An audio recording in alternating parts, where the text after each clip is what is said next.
Hey everybody, thanks for listening to the El Toro's podcast, exclusively now on Anchor.fm. If you haven't heard about Anchor, it's the easiest way to make a podcast. Here, let me explain. It's free. There's creation tools that allow you to record and edit your podcast right from your phone or computer. Anchor will distribute your podcast for you so it can be heard on things like Spotify, Apple Podcasts, and many more. You can also make money from your podcast, which is always a plus, with no minimum listenership. And it's everything you need to make a podcast right at your fingertips and in one place. I can't believe it took me this long to switch over to Anchor.fm, but I couldn't be happier now.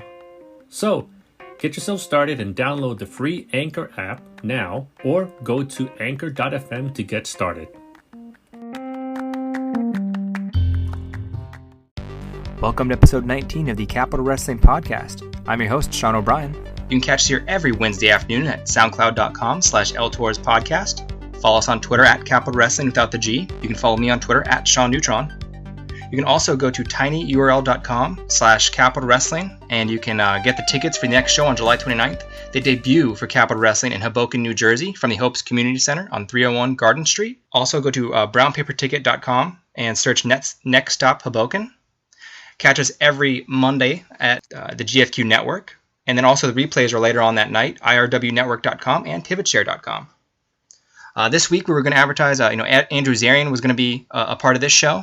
Unfortunately, scheduling issues came up, and he'll be on here next week with Colossal Mike Law. So that's going to be a really fun episode to look forward to.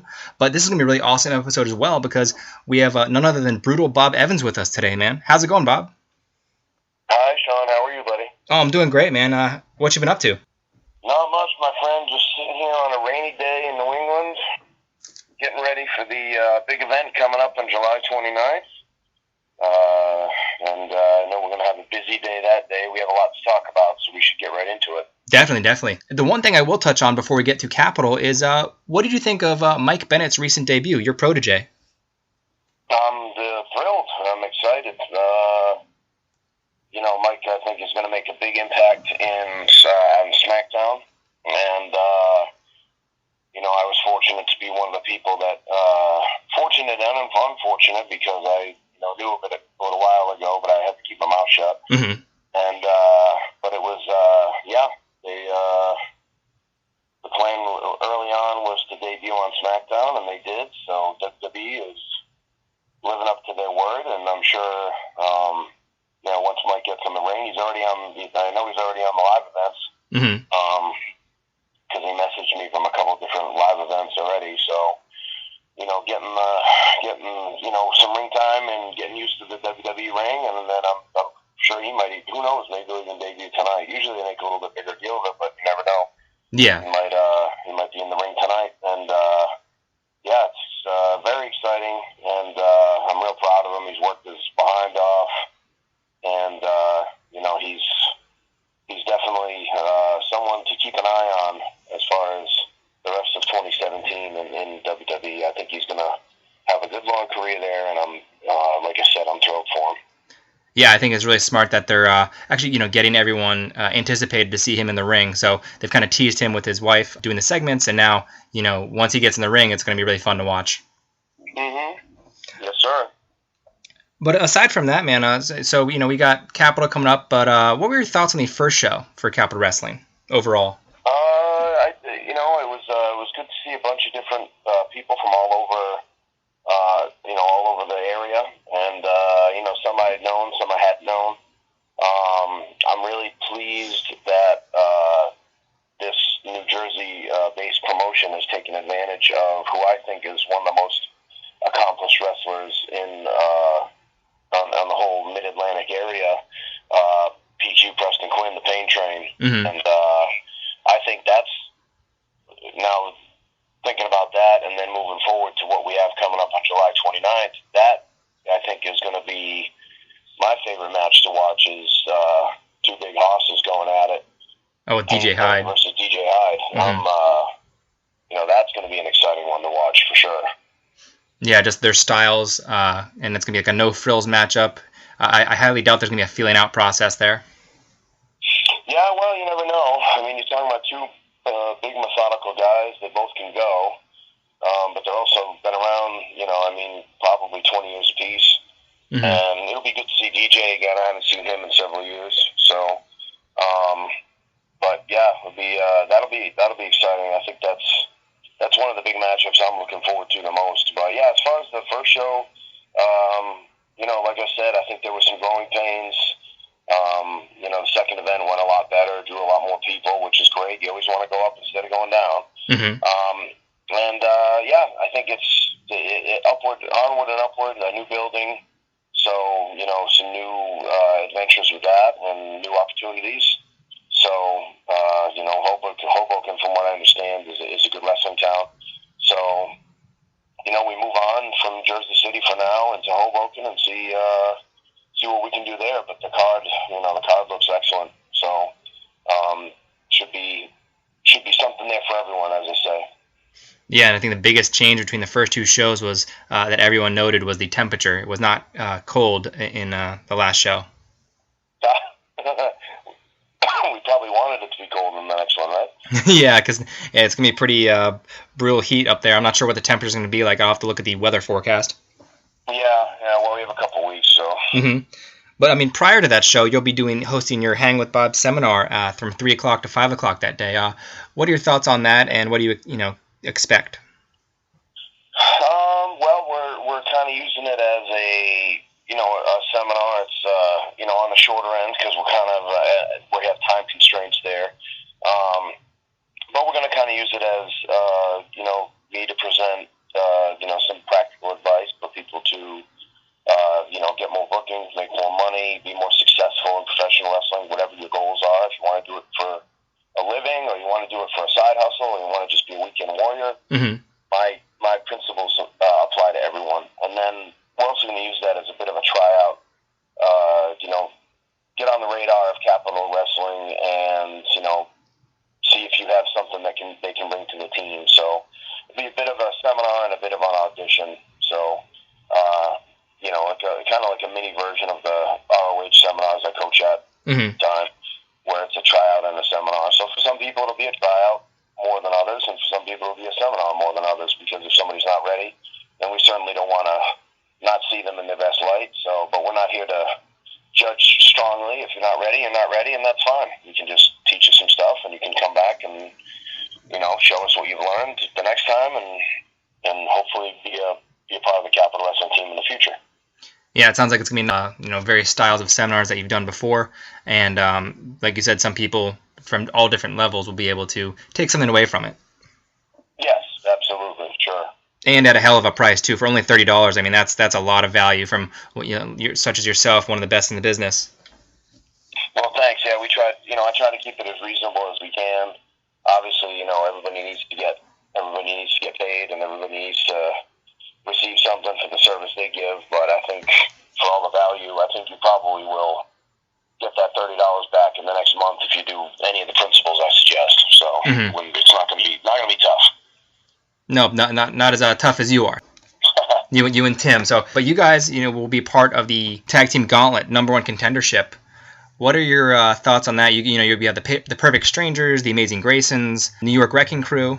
Yeah, I've heard a lot of good things about all the teams. I think the team we know the best is the Amazing Graysons. Haven't wrestled them a lot, but I've been on a lot of events with them, and we're pretty good friends. They look up to me as a mentor and all that. I mean, that's pretty much going to be out the window that day, but so hopefully we'll get a chance to wrestle with them. But I've heard a lot about these other tag teams, and they're Capital Wrestling is looking to bring in the best, and if they can't bring in the best, they're going to bring in the most diverse. Sometimes mm-hmm. both will meet together. So young, hungry teams. I'm 44, but Tim is 25, so Tim kind of is the young and hungry on that side, and I'm the slow and steady. So we kind of balance each other out. And Tim's a New Jersey guy, so I'm sure he wants to represent New Jersey.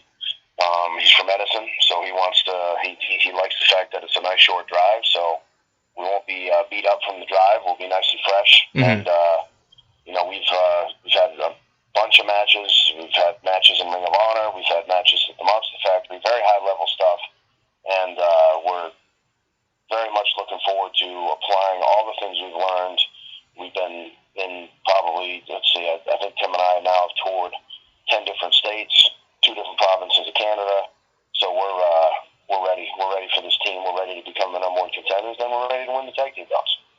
How many years have you and Tim been tagging now?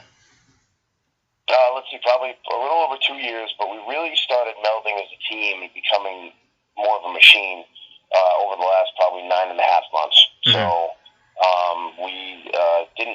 there were a lot of matches. We were at a Ring of Honor TV taping in last year, September 2016, and there wasn't an opportunity for us. We're not complaining. There's plenty of good people that can wrestle in Ring of Honor. Sometimes your number doesn't come up. But we said, well, we're frustrated because, there is always room for everybody. And so let's go away and bring something back to Ring of Honor that we can. And so for the last 9 months, we've been touring all over the country. And like I said, in North America as well, into Canada. And we've really made quite a little following for ourselves. And we came back in June of Ring of Honor, and the fans obviously had heard all the hard work we'd put in, and they started cheering us.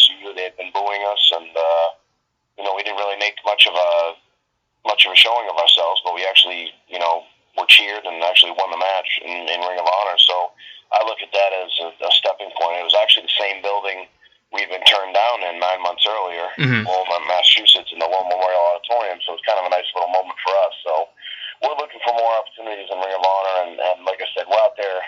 We're entered into as of this taping, we're recording this, July 15th, we have a tag team tournament, Crockett Foundation tag team tournament coming up this Saturday. And, there's 8 teams in there, including the Rock and Roll Express, the Fantastics, the Barbarians, all very accomplished, legendary teams. And we're hoping we come out on top and really represent ourselves well there. And we wouldn't have gotten those opportunities if we hadn't been out wrestling on the road and really pushing ourselves and getting ourselves out there. And then we're teaming 2 times the weekend after in Quebec, and then we'll be wrestling for Capital Wrestling the weekend after. So then Tennessee and Tennessee again, and possibly Atlanta, and back to Canada again. So we're all over the place. So catch us while you still can on the independent circuit. And, like I said, we really would like to see this go national. Wrestle for one of the bigger companies, Ring of Honor, obviously being our first choice. And, we've been pushing real hard and pushing ourselves really hard, and hard work is paying off, my friend. No, it's definitely, I can tell. I mean, I've seen you guys all over the place, and the dynamic you and Tim have, like you said, you balance each other out, and just very fun to watch. And you guys, obviously you can see the mentor role you take up with Tim, and it's a really fun dynamic, like I said. Yeah, it's the first time I've ever had to, first time in at least a very long time that I've had to mentor a tag team partner, a young tag team partner, that much, and then take them on the road with me. This is the most extensive I've traveled in years, and it's been a blast. And Tim really takes to it. Very coachable, very talented young man. Not the most athletically gifted, but a great mind for wrestling, and a mindful guy too. Very intelligent, very good conversationalist, deep thinker. Calms me down a lot, and if he gets all, full of piss and vinegar as a young guy himself, I calm him down. So it's become quite a good relationship, and I'm happy to have him in my life, and I'm happy to have him as a partner, and it's working out really well. I expect it to just keep going the way it's going. So. Yeah, especially as a young guy like himself, he feels like he's an old soul, but in a good way, where he's got that sense of maturity. Really adds a lot to that tag team. Well, and that's the thing. It's when I tell him, the good thing about Tim is he's not afraid to disagree with me, and I'm not afraid to disagree with him. But once we make a decision, that's the decision. Yeah. And he's not afraid to shut me down on something, because I told him, I said, "There's nothing wrong with that. Speak up. I can always overrule you." He's never overstepped his bounds, and there's nothing to overstep anyway. It's a partnership, but there's a healthy level of respect on both sides. But he's also increased his voice as the team's gone along, because he's making better decisions, and he's learning as he goes. And it's not easy, especially as a young guy, trying to learn all the stuff that a 44-year-old guy with 26 years in wrestling has. So I'm trying to teach him as quickly as I can, but sometimes just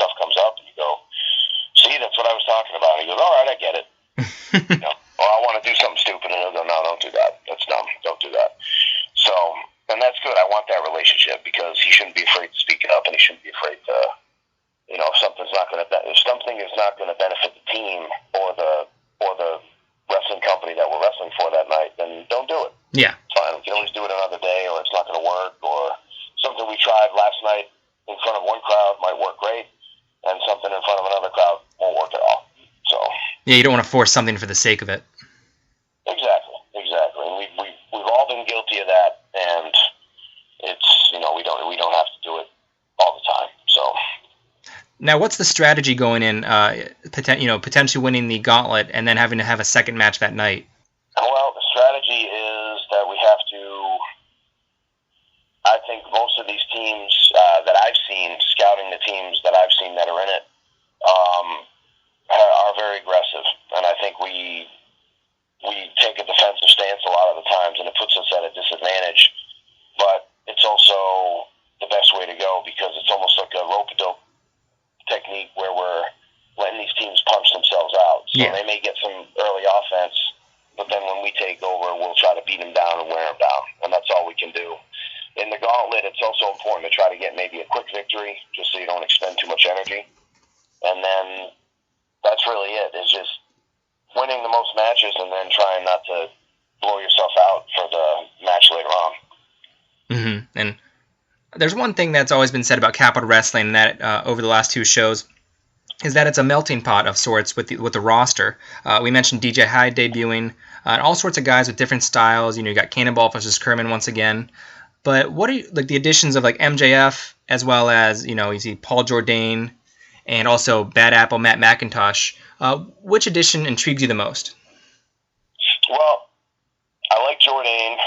I've heard of him. I've seen some of his stuff. Very good.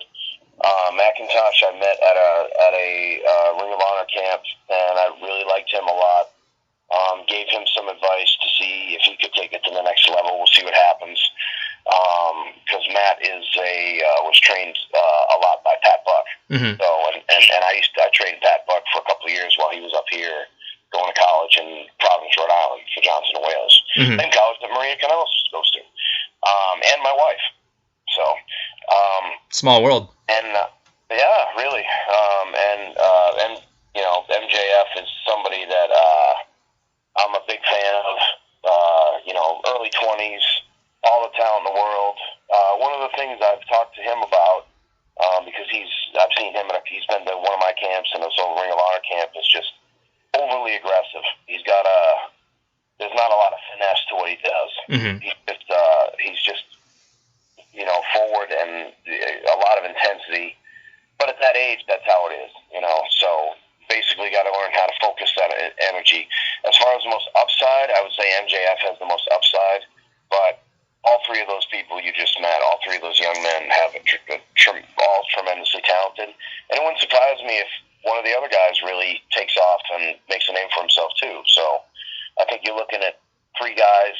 MJF is probably the blue chipper out of the three. Mm-hmm. But I would be the first guy to shake hands and give a hug to the other two if they prove you wrong. So. And before we get out of here, do you have any words for the tag team champions themselves, Luxury Muscles Incorporated?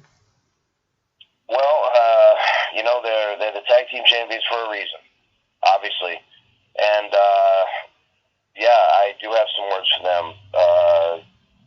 You're dealing with one of the hottest and most popular, and by popular, I don't necessarily mean loved by everyone. I mean most popular as in most well-known. Maybe we're famous, maybe we're infamous. You never know. Mm-hmm. It depends what kind of mood we're in that day. But you have to, the words of advice I would say is, you better prepare, because sometimes we're the dancing fools and sometimes we're mean and lean. So it depends what mood we're in. We have a lot of styles, and we're not afraid to use any of them. So they better watch out. That's the biggest thing I would say. Yeah, there's plenty of great teams in that gauntlet, including you and Tim, and Luxury Muscles Incorporated cannot afford to overlook any of them just because they know they've been through one match. That's no reason to overlook any of you guys out there. Exactly. The worst thing you can do as a champion, especially a new champion, because there's only been two events, is rest on your laurels and say, "Well, we won the championship. Here we are." No, you don't. It's just the beginning. So now the pressure's on. Now that here comes the title defenses, and we're going to try to make it a short reign and bring the belts home, so Tim can be the pride of New Jersey.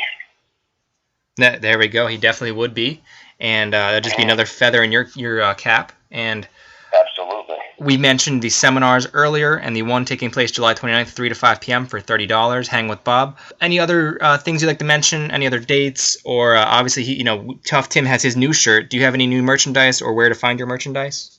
Well, we have biggest thing we have on the horizon is at the end of the summer. I have a Hangs with Bob Super Camp, which has just about every representative from every big company. Myself, Kevin Kelly from New Japan Pro Wrestling, Ian Riccaboni, and Delirious from Ring of Honor. Like I said, the Pain Train Preston Quinn, who will be appearing on the 29th. He'll be at my camp. We have a national college football analyst and radio host, Andy Gresh, who used to do the New England Patriots pre- and post-game shows as well. National radio DJ Lauren Batiste. She's done pretty much, national and local radio for years, and they're going to help on the communication end. And then as far as the wrestling, like I said, we have Delirious, Pain Train, Preston Quinn, Matt Yaden from Rocky Mountain Wrestling, and also Dave Marquez's United Wrestling Group. If you can turn Matt's head, then you can possibly get yourself into Rocky Mountain Pro and possibly Championship Wrestling from Hollywood and Championship Wrestling from Arizona.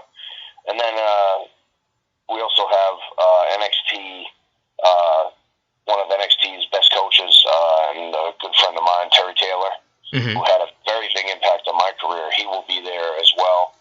And so it's a big super camp, 4 days, and you'll be wrestling. Not only will you be doing wrestling, you'll be doing promo work, and you'll also be doing career counseling. We're actually going to have a little bit of a kind of like a career counseling section as well. And then at the end of the day, you take a dinner break. You'll come back, and we'll do 3 wrestling events at night, live events in front of people where we sell tickets. And so that should be a good way to practically apply all the information you just learned over the day. So, and it's $449, but I'm going to give a break to all the listeners here. Any of the wrestlers, any of the boys listening, managers, announcers, referees. It'll be $399 if you can just check out the link at the Hangs with Bob Facebook page. You'll see it. It's all over the place. And you can check it out. And like I said, it's going to be a big deal. Not only do you get me, but you get everybody else too. And try to pack a whole bunch of value into this. And you never know whose head you might turn. You never know whose radar and wheel you may get on. And that's how things happen. I saw the guy here, and now he's in front of me again, and all of a sudden I need somebody for something, and here he is. So that's how you get on people's radar these days. It's not an official tryout for any company. It's just a good 4 days of learning how to wrestle, learning how to talk. Networking. Make some money. And, have some heavy hitters there to tell you what they need. So. And what are those dates again, and where is it at again? August 29th through September 1st at the XWA Event Center. XWA is a place that runs a wrestling school and events on Thursday nights. And it'll be in West Warwick, Rhode Island. So convenient to almost anybody on the East Coast. If you're going to probably fly into Providence. But it's only an hour from Boston, too.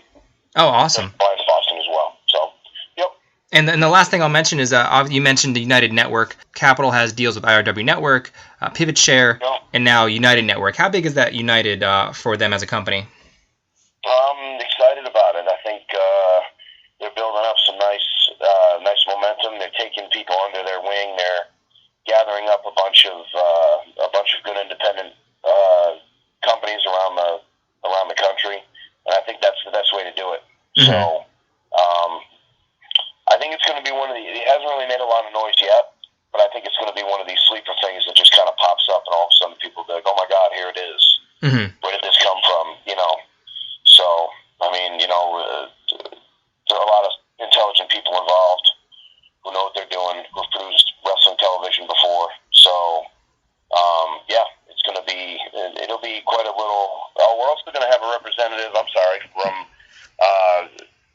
Ryan Hood, one of the producers of the National Wrestling League 2, National Wrestling League, and based out of Kansas City. And they run a lot of events too, and they're planning to run 6 states, I think, the rest of the year, 80 shows. So I don't know if they'll run that many. That's a lot, but it's ambitious. But even if they run a few shows, maybe you can get on with them too. You know, I know they're always scouting for new talent too. So plenty of places to kind of practically apply all the information you learned at that camp, and then move forward and try to get, booked on a lot of these shows. So it should be an exciting time. Well, that should be fun. As far as July 29th goes, I expect us to walk away victorious that night. And like I said, Tim Hughes will be the pride of Edison, New Jersey that day. Are you going to carry him on your shoulders? Yeah, maybe I'll have him carry me on my shoulders. Maybe I'll have him carry me on his shoulders. What do you think? Yeah, I think his back might be able to handle it, right? There you go. But I want to thank you once again for joining the Capital Wrestling Podcast and taking time out of your day. Very busy guy, and look for you at the XWA Event Center in late August, early September. It's a $399 deal for people right now instead of the normal $449. And we'll see you July 29th in Hoboken, New Jersey. All right, sounds good, my friends. Thanks, Sean. My pleasure. Thanks, Bob. Capital Wrestling embarks on our next chapter July 29th in Hoboken from the Capitol Auditorium. Already signed for this event, DJ Hyde versus Preston Quinn. Matt McIntosh takes on the Colossal Mike Law for the Intergender Championship of the Known Universe. Jeff Cannonball versus John Kervin III in the first ever Capital Combat match. The hottest free agent in professional wrestling, Maxwell Jacob Friedman, takes on the Rogue Anthony Gangone. Also in action, the Concrete Rose Sonny Kiss takes on 6'8", 297 3/4 pounds of endgame, Paul Jourdain. And the tag team #1 contenders gauntlet for the Capital Wrestling Tag Team titles. For tickets and more information, go to facebook.com/Capital Wrestling. Always a good time getting to talk to Bob Evans, really great guy with an amazing mind for the business. Definitely could see him breaking out with Tim Hughes as a tag team. And they're going to be a challenge in the gauntlet for the New York Wrecking Crew with Matthew Ryan Shapiro. You're going to have the Perfect Strangers, the Amazing Graysons, Bobby Shields, and Stan Styles with Portia Vaughn. They're going to have to look out for the Tough Guys if they win. Tough Guy Inc., they are no slouches. They have that balance like Bob mentioned, and a lot of experience to go with that. So we're going to see what they do July 29th coming up at the Hopes Community Center from Hoboken, New Jersey on 301 Garden Avenue. There's also plenty of other matchups on the stacked card on July 29th. We're going to have Maxwell Jacob Friedman take on the Rogue Anthony Gangone in the main event. Huge match right there. We're going to have DJ Hyde from CZW take on the Pain Train Preston Quinn in a Battle of the Hosses. We're going to have Paul Jourdain take on Sonny Kiss. And that's going to be, if Sonny Kiss loses, he said he's not going to fight for Capital anymore, wrestle in Capital anymore. So that's going to be a huge match for him in front of his hometown. And Paul Jourdain's looking to keep up that momentum after that dominant win over Ryan Zane at the last show. Also, we can't forget John Kerman versus Jeff Cannonball in a Capital Combat match, which I believe is essentially a no disqualification match. The two styles matched up, and at this point with styles, who knows how that parlays into weapons and no rules. So that's going to be all over the place. I cannot wait to watch that matchup. Somebody has to win this time. It will not be settled with a kick to the balls like the last two have been. I'm sorry if that's not the official termage, but we're going with it. We're also going to have the Bad Apple, Matt McIntosh, making his debut versus the Colossal Mike Law. Colossal Mike Law is coming off a loss versus Preston Quinn in the main event of the last show. So he feels he probably has a lot to prove, a chip on his shoulder. While Matt McIntosh, with his debut, is looking to make it a strong one. They will have a lot to prove. So I'm really excited for that matchup. Once again, the styles clash of sorts that Capital Wrestling is, with the various styles, the various personalities. And I'm really excited for what this card has going on. And once again, that's going to be live July 29th from the Hopes Community Center in Hoboken, New Jersey, the debut for Capital Wrestling there. For more information, go to facebook.com/Capital Wrestling. Also follow them on Twitter at Capital Wrestling without the G. Follow me on Twitter at Sean Neutron. You can catch us here every Wednesday afternoon, soundcloud.com/LTorsPodcast. Also go to tinyurl.com/Capital Wrestling to search for tickets for the show. Also brownpaperticket.com, Capital Wrestling, next stop Hoboken. You can catch us every Monday night via the GFQ network. Also catch us the replays later on irwnetwork.com and pivotshare.com. As announced earlier, Andrew Zarian will finally be on the podcast next week. Can't wait to talk to him and get his thoughts on Capital Wrestling in general, and what it means for GFQ, having that nice that relationship right there between the two companies. And also the colossal Mike Law will be on next week to talk about his match versus the debuting Matt McIntosh. So there's a lot to look forward to for Capital Wrestling in the near future. And I want to thank everyone here for listening, and catch us here next week, 12 o'clock, soundcloud.com/LTorsPodcast.